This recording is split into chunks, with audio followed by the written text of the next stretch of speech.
You think that being readily available to help makes people respect you. You think that always being present makes people value you. You think that being unconditionally generous makes people appreciate you. Here is the brutal truth that is going to shatter your worldview. The more you do for people, the less they think of you. And every single day, you are training the people around you to treat you like their personal servant without even realizing it.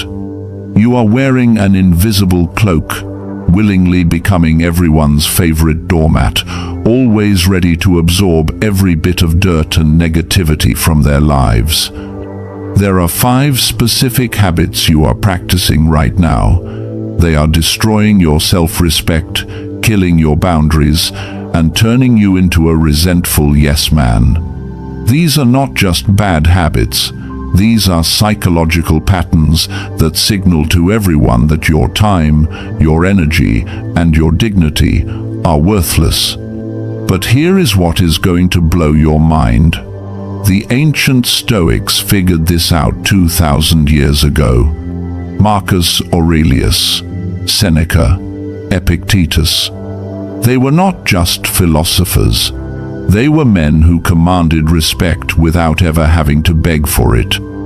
They understood something that modern people have completely forgotten. Respect is not earned through service. It is commanded through boundaries. Today, I'm going to show you the 5 things you need to stop immediately. If you want people to start treating you like someone who matters, not just a tool that exists to make their lives easier. And I'm warning you, when you start acting like a person of value, some people are going to hate you for it. Good. That means you are finally growing a backbone. Habit 1. Stop explaining yourself to people who didn't ask. The first thing you need to stop doing is explaining your decisions to people who didn't request an explanation. Every time you justify your choices, defend your position, or provide a long, drawn-out dissertation about why you can't do something, you are basically announcing to the world that you don't believe you have the right to make your own decisions. Listen to yourself the next time someone asks you for something you don't want to do. Instead of simply saying, no, you probably launch into a detailed explanation. Well, I would absolutely love to help, but this week I have this thing going on, and then there's this other situation. And I'm really sorry, but maybe next time, okay? Stop. Stop immediately. You sound like you're asking permission to have your own life. What happens when you over-explain? You are handing people the ammunition they need to argue with your decision. Every single reason you provide becomes a problem they can solve, an obstacle they can remove, or a weakness they can exploit. Oh, you're busy with work? This will only take 5 minutes. You're tired? Come on, don't be lazy. You have plans? Cancel them. This is important. Marcus Aurelius wrote, "You have power over your mind, not outside events." But every time you explain yourself to people who don't respect your autonomy, you are giving them power over your choices. You are teaching them that your no is actually a maybe, if they can just find the right argument.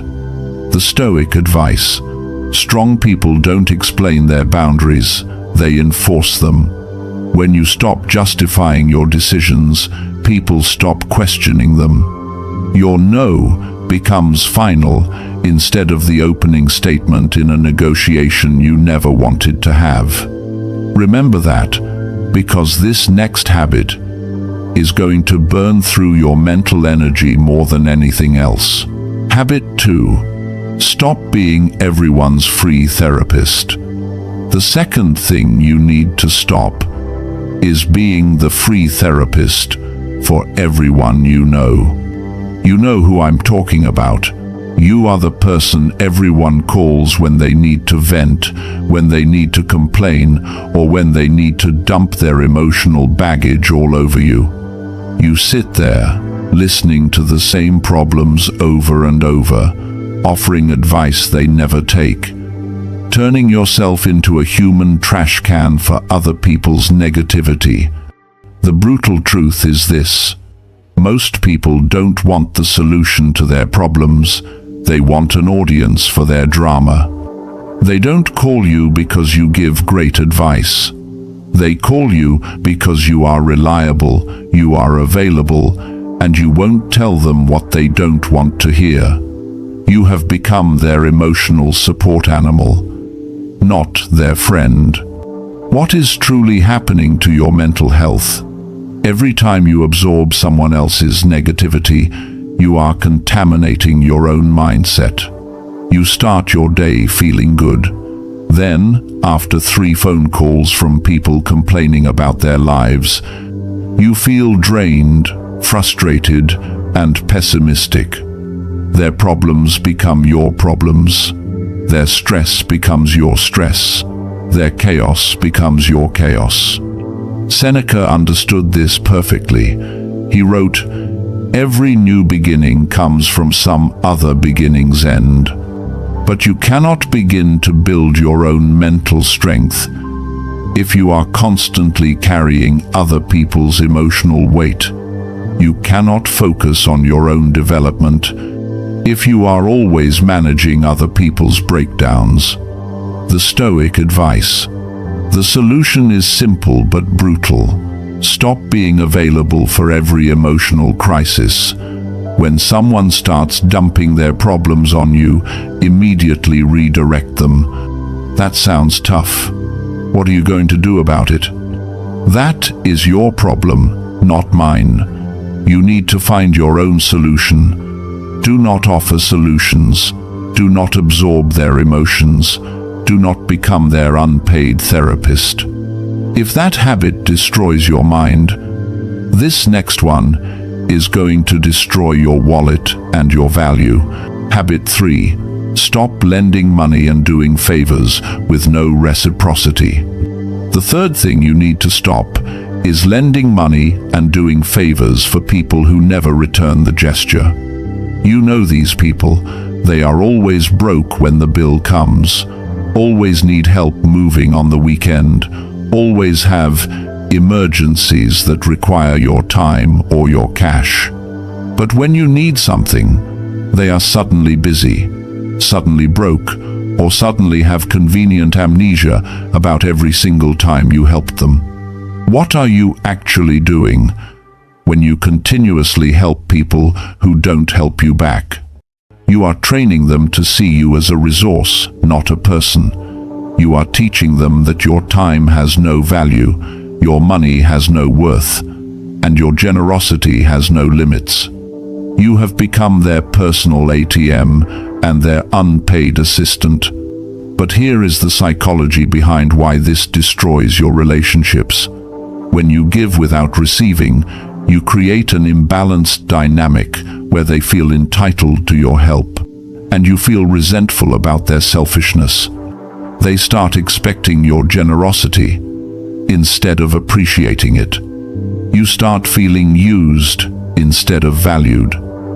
The relationship becomes transactional, but only in one direction. Epictetus, who was literally a slave before becoming a philosopher, understood this better than anyone. He taught that you cannot control other people's actions, but you can control your responses. When you keep giving to people who only take, you are choosing to be enslaved by their selfishness. The Stoic advice. The Stoic approach is reciprocity-based generosity. Help people who help others. Lend money to people who pay it back. Do favors for people who return them. Your generosity must be a reward for good character, not a subsidy for selfishness. 3 habits down. We have clarified your boundaries of action. The next 2 habits are going to dive deep into how you feel about your own existence. Habit 4. Stop apologizing for taking up space in the world. The fourth thing you need to stop is apologizing for taking up space in the world. You apologize for your opinions. You apologize for your needs. You apologize for your presence. You apologize for your very existence. Sorry to bother you. Sorry for asking. Sorry I'm here. Stop apologizing for being human. You have just as much right to exist and have needs as anyone else. Observe this fatal apology reflex. It's your immediate action in a meeting, when you pass someone in the hallway, or when you send an important email. You haven't made a mistake. You are simply existing. But your brain automatically hits the button. I apologize. I am an inconvenience. Here is the brutal truth. Every unnecessary apology is a brick you willingly pull out of the foundation of your self-respect. You feel like you are shrinking yourself to fit into a room designed for people who value themselves less than you should. You are trying to become invisible because you fear collision, fear judgment, fear being demanded upon. You want to live a life devoid of friction. When you say, "Sorry to bother you," you send a powerful message. I know your time is more valuable than mine. When you say, "Sorry for asking," you implicitly declare, I don't deserve an answer, and my opinion is a risk. You are training the people around you to believe they should condescend to you, not because of their kindness, but because you have automatically surrendered your power. This is the trap. You think fake humility will make people like you, but in the psychology of power, false humility breeds contempt. It doesn't create friendship or respect. It creates a master-servant relationship. You become the one who must beg permission to exist.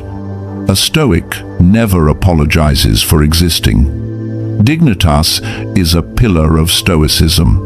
You have dignity because you are a rational human being. Your dignity is not a privilege to be granted by others. It is an inherent truth. You must protect it at all costs. Remember this.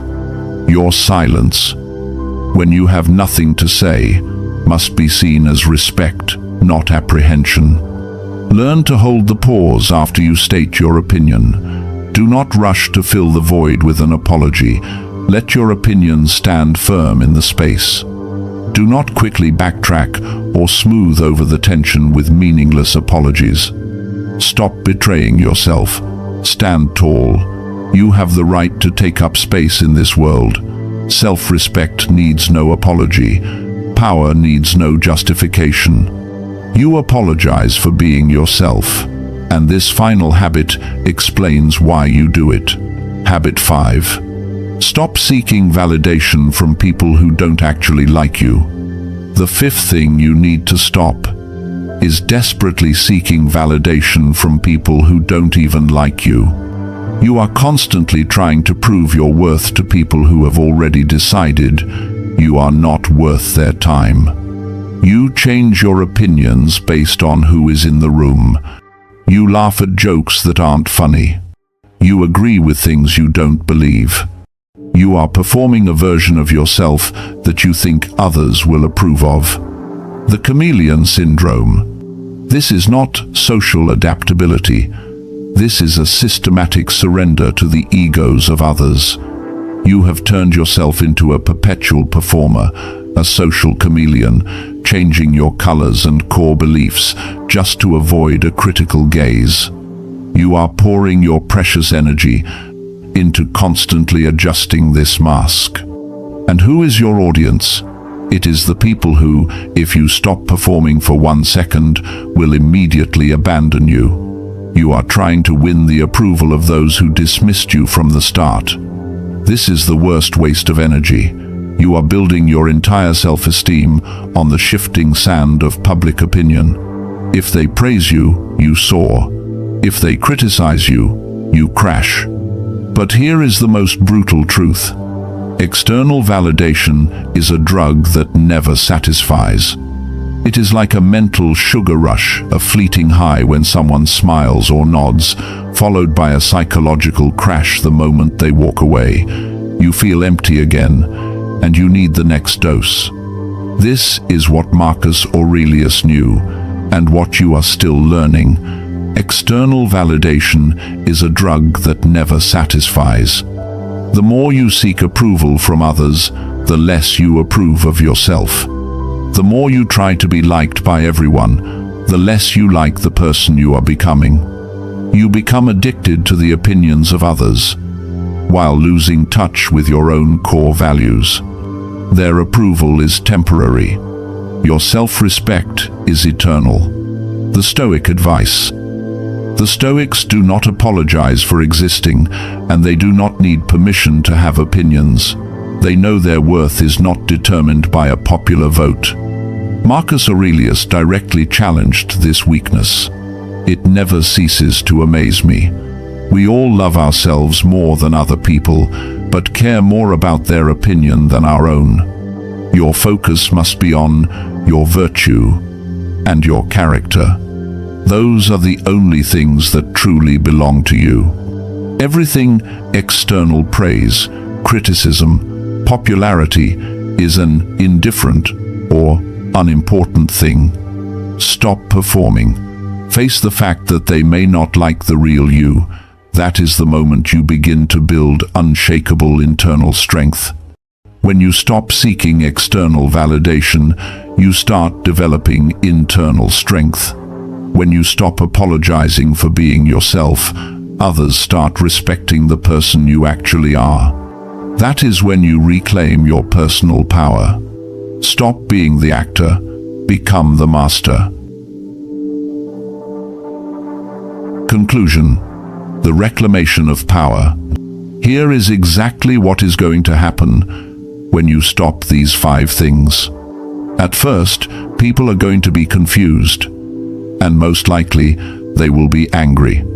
They are used to you explaining yourself, absorbing their problems, giving without receiving, and apologizing for existing. When you suddenly start acting like someone who values themselves, they are going to push back hard. Some people will call you selfish for having boundaries. Others will say you've changed, that you're not the same person anymore. They are right. You are no longer that person. You are no longer their emotional support system, their free bank, their unpaid therapist, or their validation dispenser. You are finally becoming a person who respects themselves enough to demand respect from others. But here is the beautiful part, the payoff. The people who truly care about you will respect your boundaries. They will appreciate that you are no longer a pushover. They will value your time more because it is no longer unlimited. They will treasure your help because it is no longer guaranteed. Your relationships will become fundamentally healthier because they will finally be balanced. The Stoics understood that self-respect is not selfish. It is essential. You cannot give what you do not have. If you do not respect yourself, you cannot teach others to respect you. If you don't value your time, no one else will. If you don't protect your energy, everyone will drain it dry. Marcus Aurelius wrote, "How much trouble he avoids who does not look to see what his neighbor says or does." Stop worrying about what others think of your boundaries. Stop explaining your decisions to people who won't respect them anyway. Stop being everyone's solution and start being your own priority. If you are ready to stop being everyone's doormat and start commanding the respect you deserve, hit that like button right now to lock in your commitment to boundaries, and then subscribe to this channel. Next week, I am revealing the 3 phrases that instantly shut down boundary violations, and the week after that, how to spot the people who will never respect your boundaries no matter what you do. Drop a comment below and simply write the word boundary. That is your commitment. Let me know which of these 5 things you struggle with most, Your honest responses help me create content that actually changes lives instead of just getting views. I will see you in the next video. Thank you for watching.